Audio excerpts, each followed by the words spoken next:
Landforms of the earth. This lesson is from the geography, and we have to talk about the major landforms of the earth. अगर आपने अर्थ देखी हो तो अर्थ जिस पे हम रहते हैं, है ना? Yes, sir. हाँ, इसको लिथोस्फीयर भी बोलते हैं, लिथोस्फीयर। तो ये जो लैंड फॉर्म्स है, हम देखते हैं major land forms of the earth, इसकी बहुत शक्लें हैं, इसके बहुत सारे टाइप्स आपको दिखने में मिलेंगे। सबसे पहले हम यहाँ से शुरू करेंगे जमीन के major land forms. Land form में सबसे पहले आता है फ्लैट, Yes, sir. फ्लैट और प्लेन। प्लेन, इसके बाद आता है टेबल लैंड और प्लेट्यू। उसके बाद आता है स्लोप। उसके बाद आता है हिल। उसके बाद आता है माउंटेन। उसके बाद आता है रेंज। उसके बाद आती है peak. These are the major landforms of the earth. हम यहाँ से इसको मिलाएं, आपको जमीन जो है वो इन सूरतों में आपको मिलेगी। When we talk about the major landforms of the earth, that landforms will be in this form. First of all, flat or plain. पहले आपको फ्लैट या प्लेन जमीन मिलेगी। Yes, sir. बाद में थोड़ा ऊपर जाएंगे तो table land, like a table land होती है, uplifted land mass is called table land और प्लेट्यू। इसका दूसरा नाम क्या है? Plateau. थर्ड वन स्लोप, जहाँ पे चढ़ाई आपको मिलेगी। Yes, sir. उसके बाद Hill. हिल, छोटा सा माउंटेन, Yes, sir. हिल। उसके बाद आएगा mountain.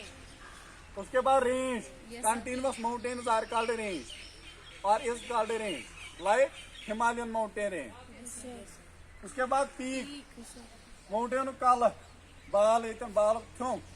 For example highest mountain peak कौन है? Mount Everest, Everest. है ना? Yes, sir. Mount Everest highest peak in the world. और Himalayan mountain range, that is called range. Continuous mountains, continuous mountains are called range. Hill, थोड़ा सा, यानी M बन कन आसन कम बन कन, युजन माउंटेन्स आसन तम बन कन आसन रेंज, तम बन कन आसन हिल, तम बन कन स्लोप। उसके बाद टेबल लैंड और प्लेट्यू, उसके बाद फ्लैट। ऐसा होता है। Yes, sir.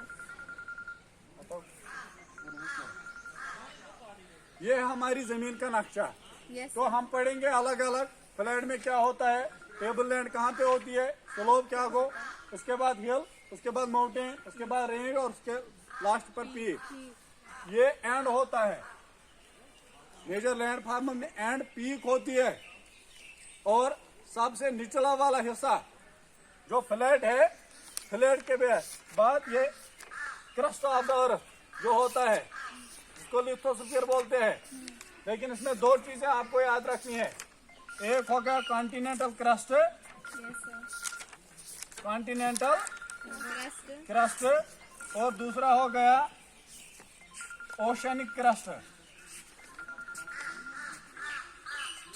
ओशनिक क्रस्ट, एक तो कॉन्टिनेंटल क्रस्ट, कॉन्टिनेंट के ऊपर क्रस्ट, दूसरा oceanic crust.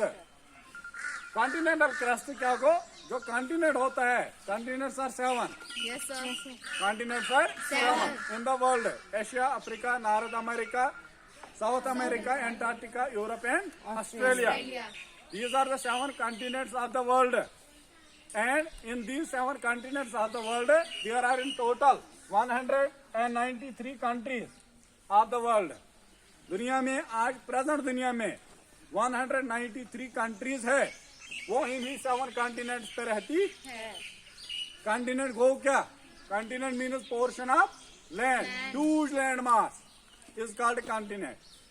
Huge land mass is called, शाबाश जवाब चाहिए, huge land mass is called continent.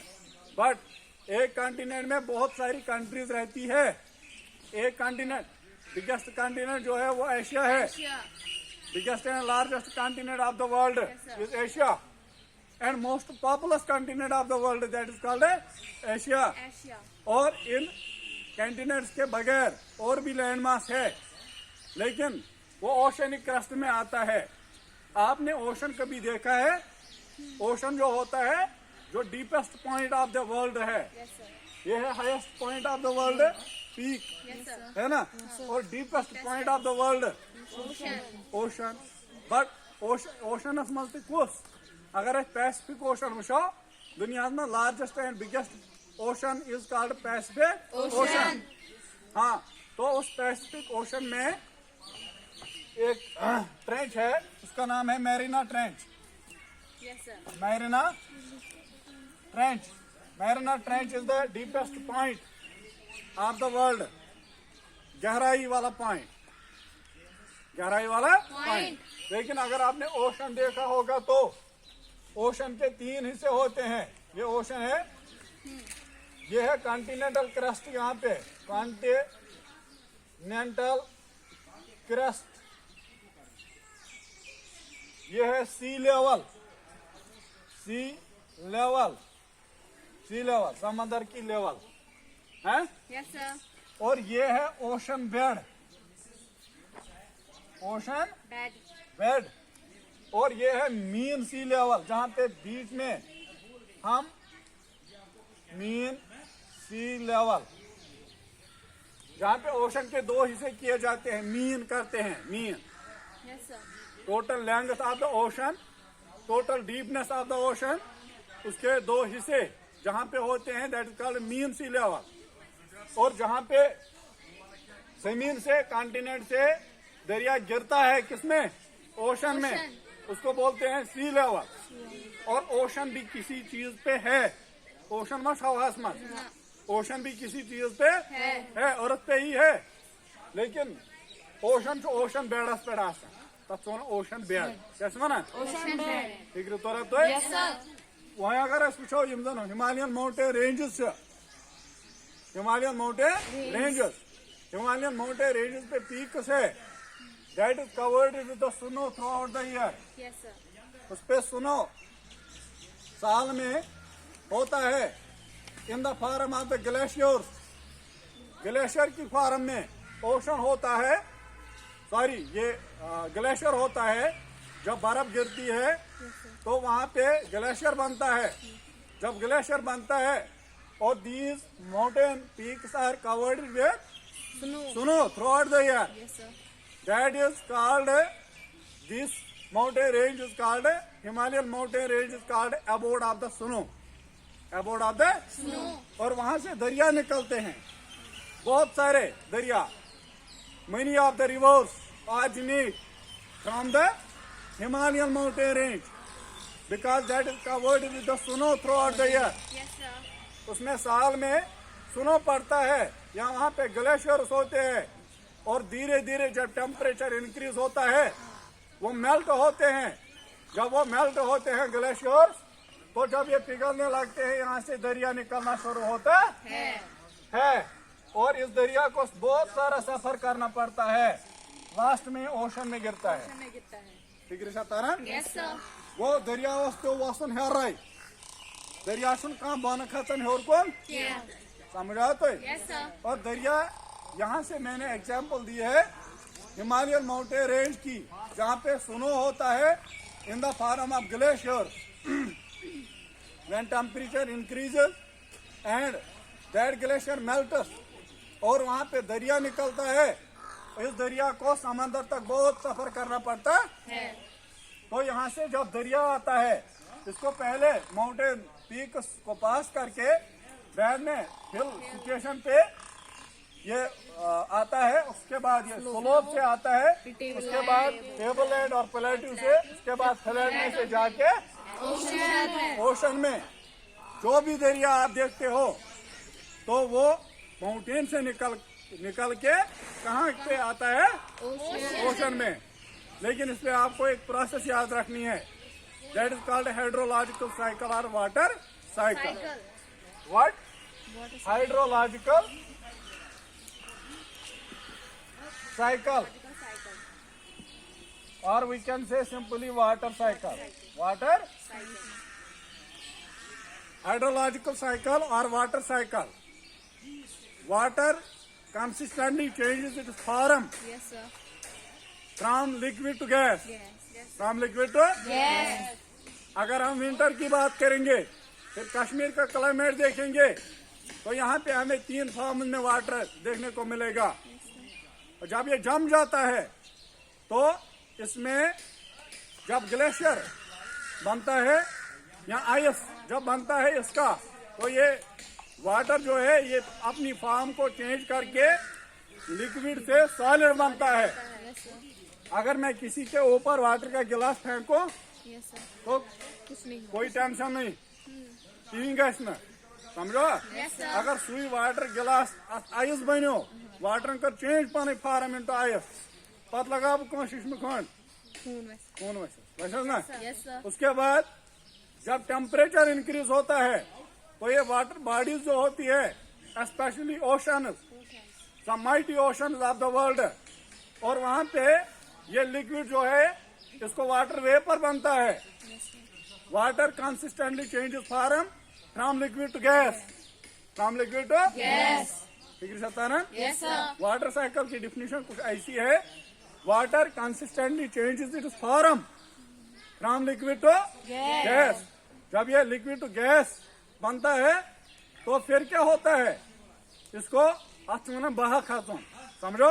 Yes, sir. हाँ, ये वाटर जो है ये वेपर की शक्ल अख्तियार करके गैस में तब्दील होता है और ऊपर जाके ये कंडेंस होता है।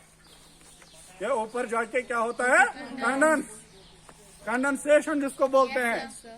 जो तो कंडेंसेशन से क्या होता है, ये वाटर जो है, ये गैस जो है, ये वाटर वेपर जो है, ये फिर अपनी शक्ल को लिक्विड में चेंज करता है, कंडेंस होके फिर gas to liquid, liquid gas to liquid, और बारिश बरसने लगती है। जब बारिश बरसती है तो फिर से नदी नालों में, दरियाओं में, झीलों में ये पानी जमा होता है और फिर से दरियाओं में बहाव आके समंदर में गिरता है, गिरता है ना। Yes, sir. फिर से धूप निकलती है, फिर से इवापोरेशन होती है, फिर से कंडेंसेशन होती है, फिर से बारिश बरसती है, फिर से यही प्रोसेस होती है जो रिपीटेडली होता है।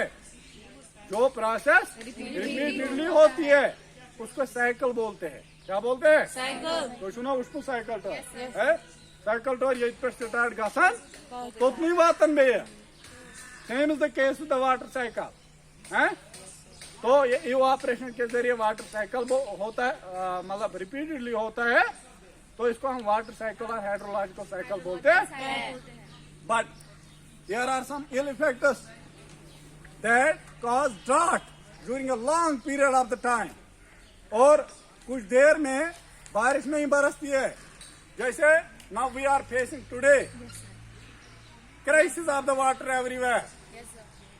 क्योंकि बारिश नहीं बरसी है for a long period of the time, that we called drought. उसको हम क्या बोलते हैं?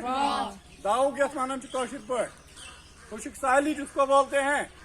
Over a long period of time ये जन सिचुएशन गैस टेंस क्या रूद पेन वारियास काला अत कंडीशन से मनन ड्राउट। और फिर क्या होता है, ये कैसे होता है, what are the factors that are responsible for the drought condition.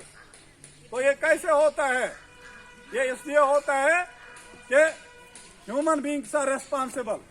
हम वो एक्टिविटीज करते हैं जो नेचर के मुखालिफ होती है, जो नेचर को पसंद नहीं होती है, तो ये वाटर साइकिल में रुकावट आती है।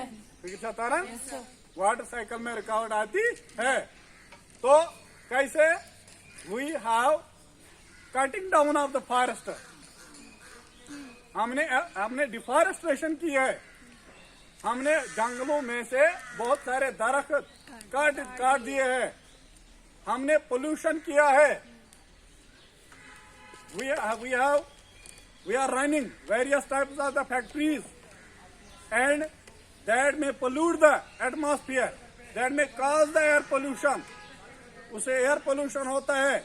जब एयर पोल्यूशन होता है तो पोल्यूशन से भी ये रुकावट बनती है कि ड्राफ्ट होता है. दाउद शुगर से ठीक है तारा Yes, sir. Samushayivan. Yes, sir. And we are facing the increased temperature today. हम इंक्रीज टेम्परेचर फेस करते हैं. आज के जमाने में इतना धूप मैंने कभी देखा ही नहीं है. तो प्रशासन सड़ कर रहा क्या बने. But we are responsible for that. हम CFCs को रिलीज करते हैं. CFCs chlorofluorocarbon. हाँ, that we release by using the soaps and detergents in our homes for washing the clothes. And in each and everywhere you see pret kuni garas mans kya sa aaj refrigerator lage. Yes, sir. Ya to fridge chumana kya lage. Yes, sir. kuch lage freezer kya lage. क्या लगे freezer. तो वहां से जब आप उसका ढक्कन उठाते हो ये फ्रिज दरवाजा यल छु त्रावन या फ्रीजरस ठान छु तत वुझो तुम दूरी तत गैस नेरन नबर. तत कुछ गैस नेरन. जो गैस वहां से निकलता है that is made by the CFCs chlorofluorocarbon. Yes, sir. They go into the atmosphere. ये एटमॉस्फेयर में जाके ऊपर एटमॉस्फेयर में एक गैस है जिसको ओजोन बोलते हैं. उसकी फार्मूला O3 है. क्या है ओजोन की फार्मूला क्या है. O3 ozone. It is a layer that protects us from the ultraviolet radiation of the sun. जो सन है सूरज है वहां से गिरने वाले अल्ट्रावायलेट रेडिएशन वो जमीन पे आते हैं. क्यों. If we release the chlorofluorocarbon. जब क्लोरोफ्लोरोकार्बन हम रिलीज करते तो ये आसमान में जाके वहां से एक लेयर है a thin layer of the gases, a thin band of the gases that is called the O3 is present in the atmosphere that protects us from the harmful ultraviolet radiation. तो उससे CFCs से क्या होता है ozone hole होता है. क्या होता है ओजोन होल. कस माना होल कस माना जोत. अत जोत. It was estimated by the साइंटिस्टों ने ये तखमीना लगाया था, एक अंदाजा लगाया था.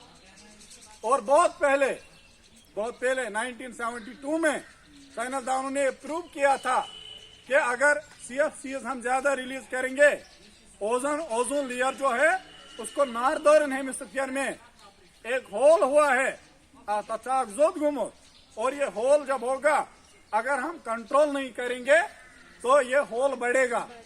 ये होल बढ़ेगा. जब ये बढ़ेगा जो ट्रॉपिकल कंट्रीज होती है, ट्रॉपिकल जानते हो ट्रॉपिकल कंट्रीज जो इक्वेटर के हाँ दोनों साइडों में from the tropic of cancer to the हाँ जो होती है तो वहां से सीधे वो अल्ट्रावायलेट रेडिएशन गिरती है. और जब धूप में से कोई आदमी गुजरता है धूप में से निकलता है तो उसको स्किन कैंसर होता है. क्या होता है. It is the ill effect of ultraviolet radiation that these are coming from the sun. तो these are the ill effects. But today's topic was major landforms of the earth. तो वो मैंने दिखाए. These are the major landforms of the earth. And you may note some of the features.